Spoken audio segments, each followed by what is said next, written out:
My name is Lenora Whitlock, and I just turned 32. 11 years ago, I vanished from the Hawthorne estate with a single suitcase and a police report they made sure was sealed. I grew up as the youngest daughter in a once prominent family that lost everything overnight. At least, that's the version everyone tells. My fiancé's family, the Hawthornes, wore wealth like armor and spoke in threats wrapped in dinner invitations. I never belonged in their world of curated lies and legacy foundations, but I tried. God, I tried. I was the girl who built her own empire in silence, while the ones who called me a thief kept the spoils.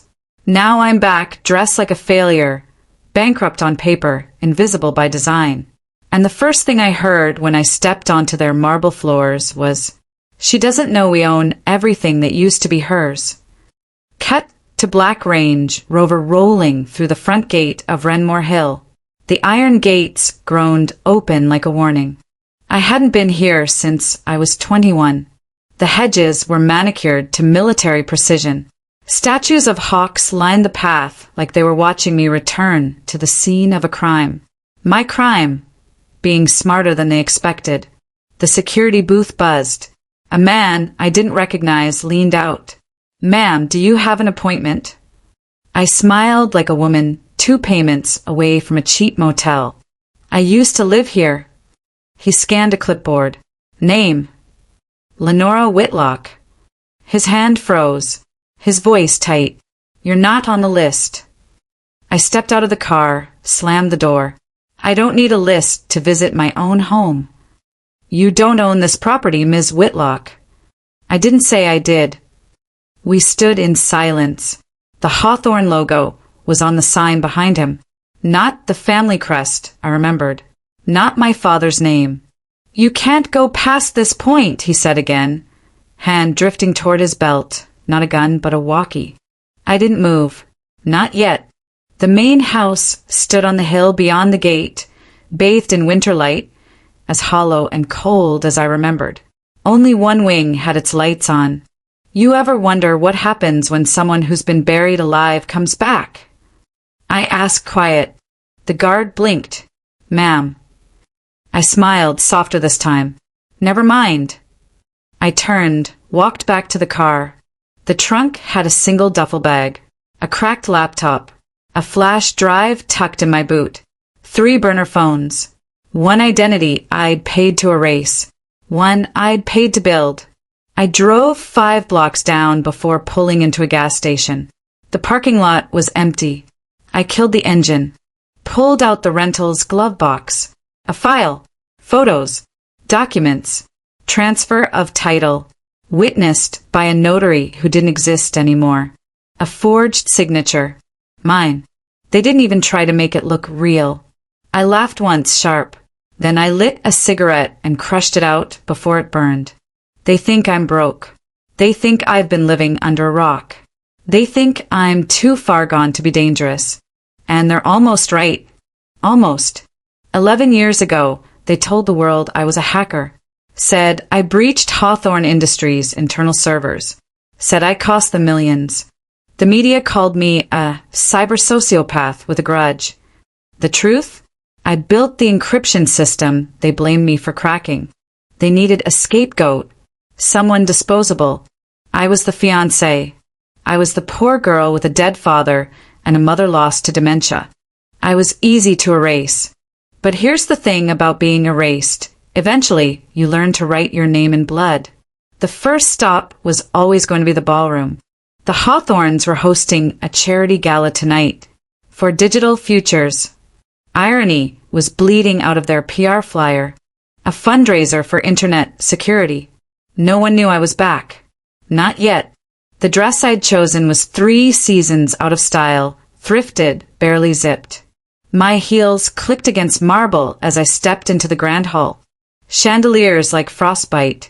A piano playing something soulless in the distance. Everyone glittered. No one noticed me. Almost no one. A woman in red glanced over. Whispered something into a champagne flute. Laughed. Behind the curtain of society, secrets, schemes, old money wrought in designer cologne. I moved past the bar, into the hallway. toward the powder room.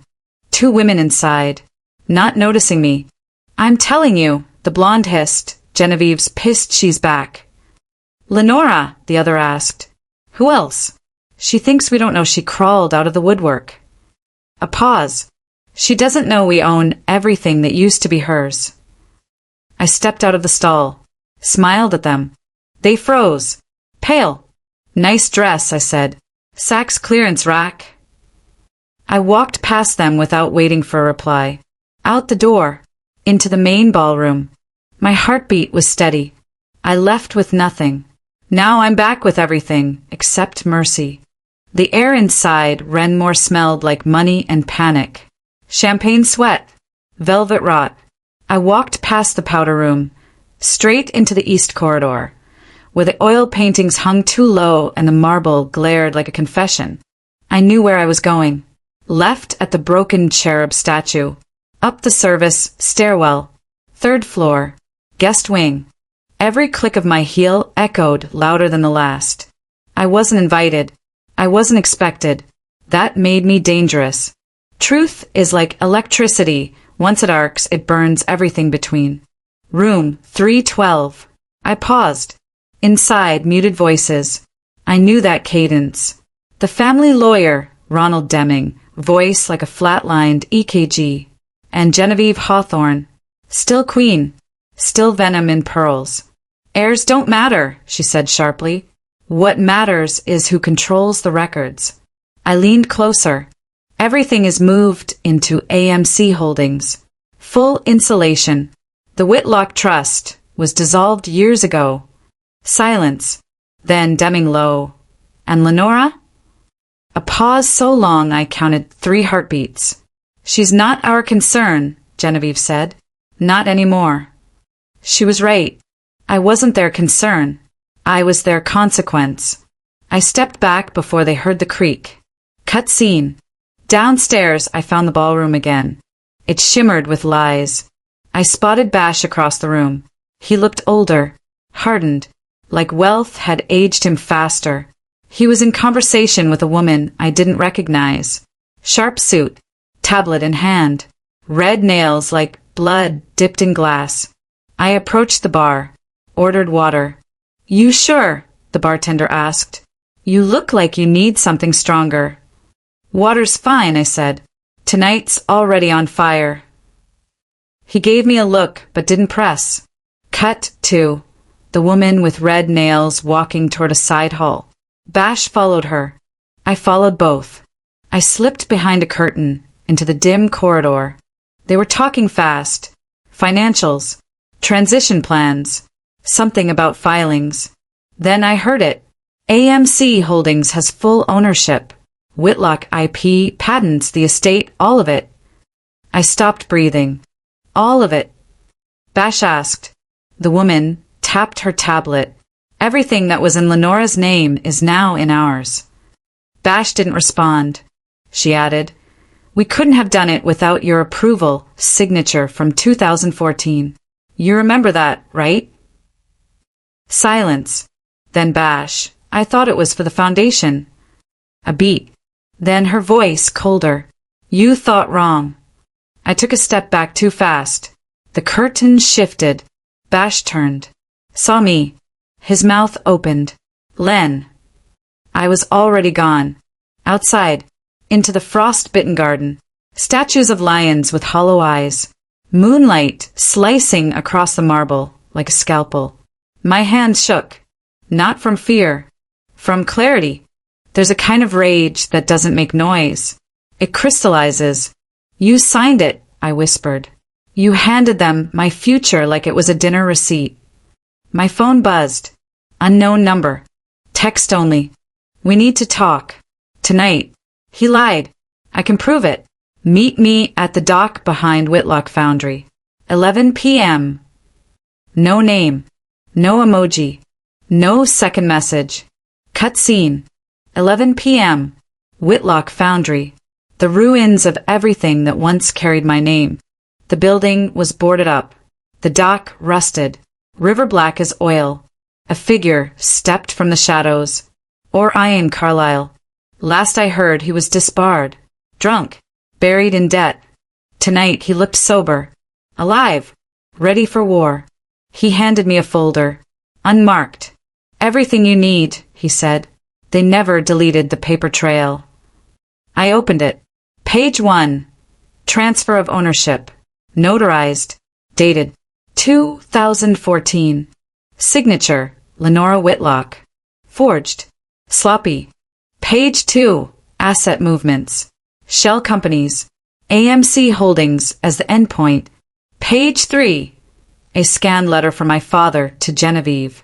If you touch my daughter's inheritance, I will burn every cent you've stolen. But he never got the chance. Orion said, quietly, the Hawthorns didn't just sell your house. They sold your name, your bloodline, everything. My throat tightened. Why are you helping me? He looked away. Because I helped them do it. Once. I didn't know what I was signing off on. I didn't know you. You do now, I said. A wind whipped through the dock. He handed me a key. Small. Iron. To what? He hesitated. Your father's second safe deposit box. He never listed it. It's under a trust name. Code word Sparrow Glass. A pause. You'll need to go to Nolan Trust Bank. Downtown. Use your old ID. Don't go alone. He stepped back into the shadows. Be careful, Lenora. And then he was gone. I looked down at the key. Cold metal. Varm in my hand. You don't realize how much of your identity is paper until someone burns the files. I stood alone on the dock and said it out loud. They didn't just sell the house. They sold my name. Nolan Trust Bank wasn't flashy. No glass towers or revolving doors. Just bricks, brass, and silence.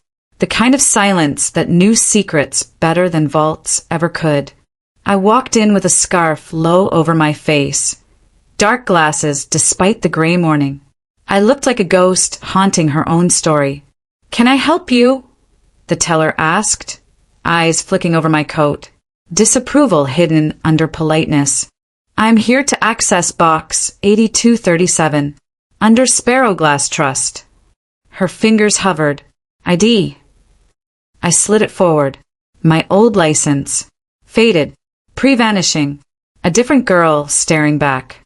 She hesitated, then buzzed me in. A guard walked me down a cold hallway lined with brass doors. My heels didn't echo. Carpet swallowed sound like a cover-up. This way, he said. We stopped at the vault. He turned the wheel, stepped back. I inserted the key. Click. The door swung open with a sigh. Inside a narrow box. Unassuming. Gray steel. I pulled it out. Set it on the small table. The guard stepped away, back to his station. Cut to. The moment truth exhaled. I opened the lid. First, documents. Legal transfers. Paper trails, and one red envelope marked Do Not File. Inside, my father's final will, different from the public one. This version left everything to me. Everything, except it was unsigned. Dated a week before he died, I whispered. No witness signature. No court would accept it. That wasn't the twist. That came next. Below the papers, an old phone. Dead. Obsolete. Burner style. And under that, a photo. I froze. It was a woman. Late 20s. Bound. Bruised. Terrified. Behind her, Hawthorne estate. My throat tightened. I knew that face. Not well, but enough. Emery Dalton. A former maid. She vanished in 2016. No body. No trace. Case quietly dropped. I touched the corner of the photo. Shaking. A sticky note attached, she knew. Too much. It wasn't an accident. Cut scene. I left the bank with the phone and papers shoved deep in my coat. On the street, rain fell in needles. People passed like shadows, their umbrellas tilting. Heads ducked, eyes away. I was halfway to the curb when a car slowed beside me. Blacked out windows. It didn't stop. Just matched my pace for 3 full seconds. Then sped off. My heart slammed. Nobody knows. That's what I kept telling myself. But the truth was leaking. And someone knew I had opened the box. Back in my apartment, I powered the burner phone using a backup cable. No scene. It flickered on. No lock screen. Just icons. One folder. Titled Evidence. I tapped.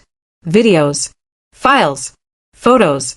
The first video showed Emery speaking directly to the camera. Crying. They told me to lie, she said.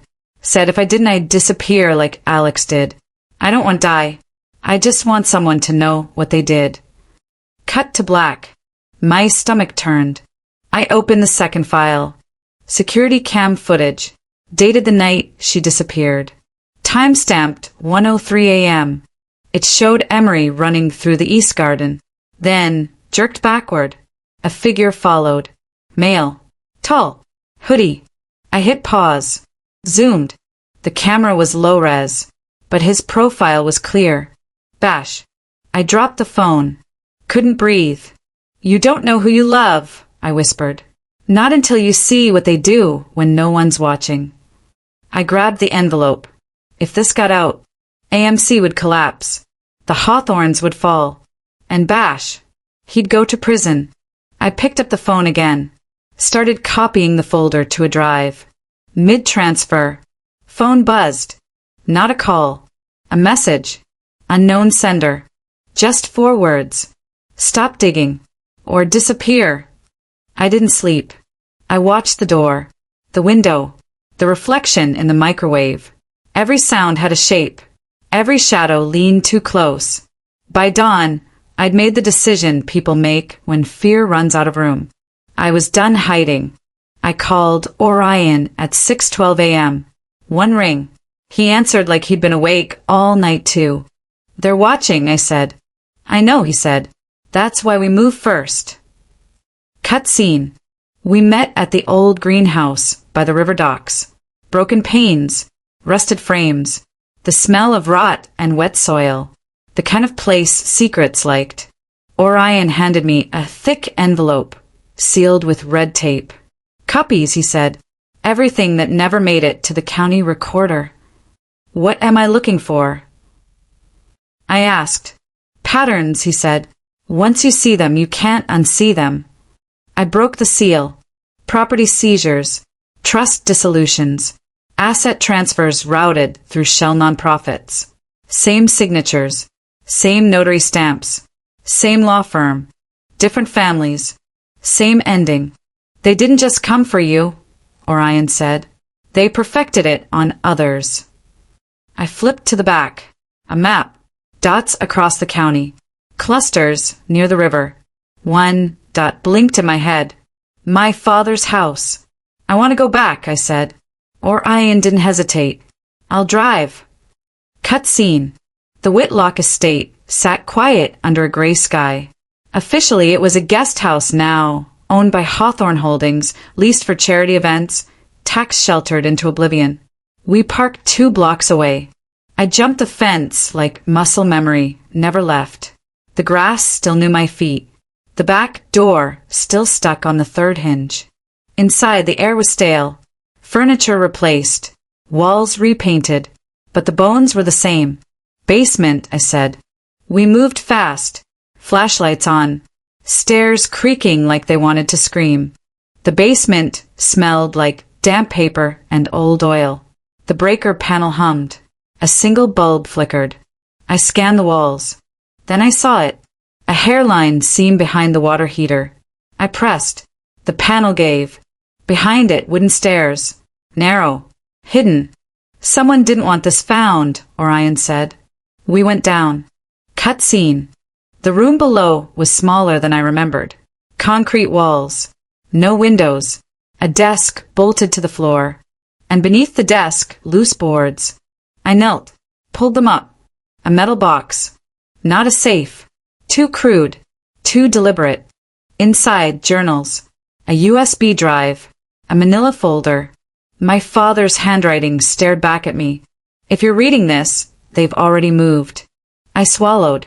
The journal entries were short. Fragmented. Paranoid. They want your name, Lenny. Not your money. The name unlocks everything. I've seen their second ledger. It's not in the system. It's off books. Genevieve knows. Malcolm pretends not to. Then the last entry. If I fail, remember this. Power doesn't erase truth, it only delays it. Orion exhaled slowly. He knew. Yes, I said. He knew he was already dead. I opened the manila folder. Photos, bank codes, safe deposit numbers, and one letter. Unfinished. They're watching you through him. Trust no one with Hawthorne blood. I felt the room tilt. Cut scene. We heard footsteps. Above us. Slow. Careful. Someone testing the floor. Orion killed the light. We froze. A voice drifted down. Female. Calm. Familiar. Lenora. Genevieve called. You don't have to do this the hard way. My pulse roared. Orion leaned close. Whispered. Back exit. Now. We moved. Quiet. Fast. The back stairwell was narrower. The door at the top was locked. I shoved. It gave. We burst into daylight as a shot cracked behind us. Concrete exploded inches from my foot. We ran. Down the hill. Through the trees. Breath tearing my lungs apart. The engine roared to life just as a black SUV tore through the fence. Orion floored it. Bullets punched the dirt behind us. I looked back once. Genevieve stood at the tree line, still, watching, like a queen watching a failed execution. Cut scene. We didn't stop until the city swallowed us. In a parking garage, I sat shaking. Blood on my sleeve. Not mine. Orion handed me water. You see it now, he said. Yes. They didn't steal my house, I said. They erased my lineage. I pulled out the USB from the box. This goes public, I said. But not yet. When, he asked. When it hurts, I said. When they think they've won. I thought of Bash. His silence. His signature.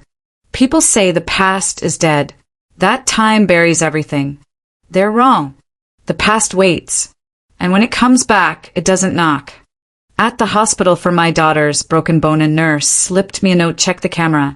Nhưng hiện tại câu này chưa có ngữ cảnh rõ ràng. Bạn muốn tôi làm gì với nó? Bạn có thể cho mình biết. Đây là tựa đề chương mới, hay hookliner muốn đưa vào câu chuyện hiện tại.